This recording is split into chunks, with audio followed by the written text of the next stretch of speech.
It's the year 1953. In the midst of the Cold War, the Soviets have recently tested their hydrogen bomb, and their atomic project is constantly evolving. Consequently, the Soviets were more cautious than ever. Although radio communication was far superior and easier, it had the weakness of being vulnerable to interference and espionage. Even coded communications could eventually be cracked. Therefore, the Soviets had been using landlines for a more secure communication method.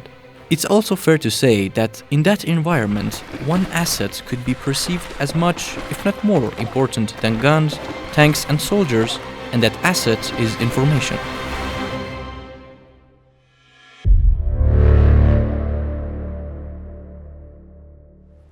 This is the story of one of the most extraordinary operations conducted by the CIA with the assistance of MI6 during the Cold War. With significant espionage activity underway, one piece of collected intelligence reached Allen Dulles, the CIA director at the time. It revealed the location of a phone line junction box where three important Soviet phone lines converged. This junction carried highly sensitive information. If the CIA could tap these lines, they would gain access to a goldmine of intelligence. But there was a major obstacle: the Berlin Wall. This physical embodiment of the Iron Curtain divided two vastly different worlds. The wall was one of the most strategically significant and highly militarized locations in the post-World War II Germany, under constant Soviet inspection and East German watchtower surveillance. Crucially, that junction box was located on the other side, in the Soviet territory, near a cemetery in Alt-Glienicke, East Berlin, close to the busy Rudow Street, a key street running parallel to the border. That's where the CIA, with MI6's help, conceived an audacious plan to dig a tunnel from the American-controlled sector of West Berlin, passing directly underneath the Berlin Wall, to reach the Soviet phone lines on the eastern side.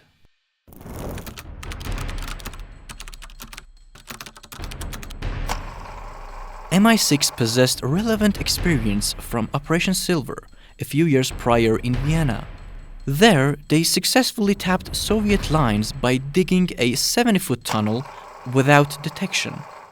This time, however, the operation would be vastly larger, over 1,400 feet of tunneling, 1.5 times the length of the Eiffel Tower laid sideways, reaching right up to the heavily monitored Berlin Wall. This demanded a far more meticulous and silent operation on a massive scale. After secret CIA MI6 meetings, Director Allen Dulles approved the operation. On September 2, 1954, the work began. To maintain secrecy, the CIA first constructed a US Air Force radar site west of the wall in the American sector of Rudow, West Berlin. This site served as the perfect cover for the digging operation. To appear authentic, it included a warehouse, a combined kitchen-dining facility, barracks, and a generator building. CIA engineers employed the shield method with hydraulic rams, ensuring structural integrity in the sandy, waterlogged soil. Construction took nearly 6 months, involving fewer than 50 personnel divided into diggers, engineers, and cable experts. Each group was kept unaware of the operation's full scope. They worked irregular shifts, primarily at night, to avoid detectable patterns of movement. MI6 focused on the technical tapping phase. Their experts installed induction coils and amplifiers at the end of the tunnel, handling the precise, non-invasive connection to the Soviet cable junction to intercept tens of thousands of communications. Many critical security measures were implemented. Hydraulic rams were muffled with sound-dampening material to reduce noise. The 3,000 tons of excavated soil were creatively disposed of by mixing it with construction debris at various West Berlin sites using military trucks. The 6-month construction averaged 2 to 3 meters per day, impressive for a secret dig under such constraints. On February 25, 1955, tunnel construction completed. There it was, a tunnel stretching 450 meters, 7 meters underground, with a 1.8-meter diameter, laying directly beneath enemy territory. Initially estimated at $50,000, the CIA ultimately spent over $6.5 million due to the operation's grand scale and ambition. On May 11, 1955, the tapping operations begin. For nearly a year, the CIA accessed 90,000 communications, 50,000 reels of tape, more than 400,000 transcribed conversations, 40,000 hours of telephone conversations, and 6 million hours of teletype traffic.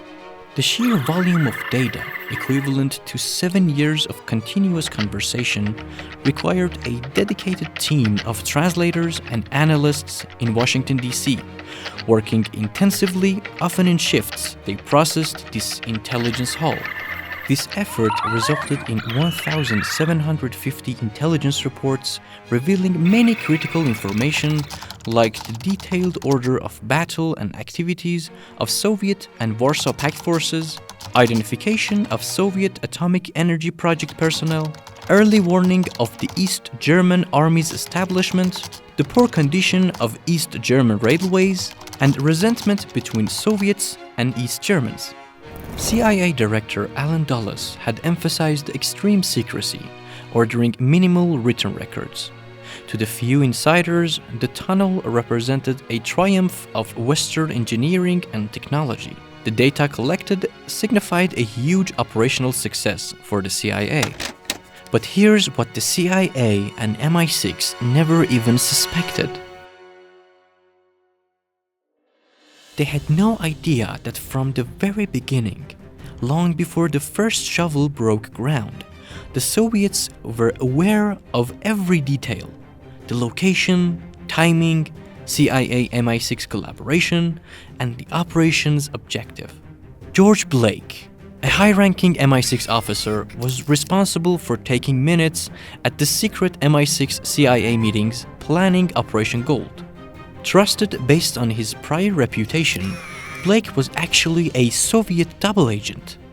His true allegiance remained hidden for years. He betrayed the operation's details to the Soviets from its earliest conceptual stages. George Blake, born in 1922 in the Netherlands, saw his father fight alongside the British Army in World War I, earning the Service Medal and British citizenship. After his father died in 1936, Blake moved to Cairo. Then he joined the Dutch resistance during World War II, escaping to England in 1942. He joined the Royal Naval Volunteer Reserve and later MI6 in 1944, leveraging his multilingual skills in Dutch, English, Russian, and wartime service. Posted by MI6 to Seoul in 1948, he was captured during the Korean War. Interned by North Korean forces from 1950 to 1953, Blake was exposed to Marxist ideology, reading works like Marx's Das Kapital. This sparked his conversion to communism and recruitment by the KGB. When Soviet officials learned of Operation Gold, they faced a dilemma. Exposing it immediately would burn their invaluable asset, Blake, who had deep access to MI6 and broader Western intelligence. To protect Blake and his future intelligence flow, they made a difficult choice: let the tunnel operate. The trade-off was allowing some military secrets like battle strategies and troop movements to be compromised in exchange for the high-level strategic intelligence Blake continued to provide from within MI6. The Soviets also saw propaganda value. Allowing the tunnel to operate let them study Western techniques. Then, after 11 months, they staged its accidental discovery on April 21, 1956. Soldiers, journalists, and photographers swarmed the tunnel. The timing coincided deliberately with Nikita Khrushchev's state visit to the UK. They used it as a propaganda coup, branding the operation a breach of international law and a gangster act to embarrass the US and UK. The CIA and MI6 were caught off guard, creating a significant diplomatic embarrassment. However, they couldn't dismiss the immense value of the intelligence gathered. Countless hours of work by the Washington analysts had yielded crucial insights into Soviet atomic research, military readiness, and internal tensions. George Blake remained undetected for years. The breakthrough came in January 1961, with Michael Goldanowski, a Polish intelligence officer and ex-KGB source who defected to the West. He provided the CIA with detailed evidence of Soviet penetration, including references to a high-level MI6 mole involved in the Berlin Tunnel. His information confirmed by other sources, pointing to a long-term breach dating back to the operation's inception.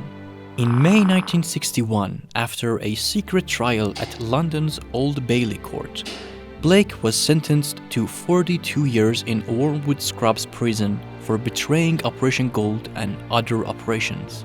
However, after just 5 years, on October 22, 1966, Blake escaped Wormwood Scrubs with help from fellow inmates using a rope ladder.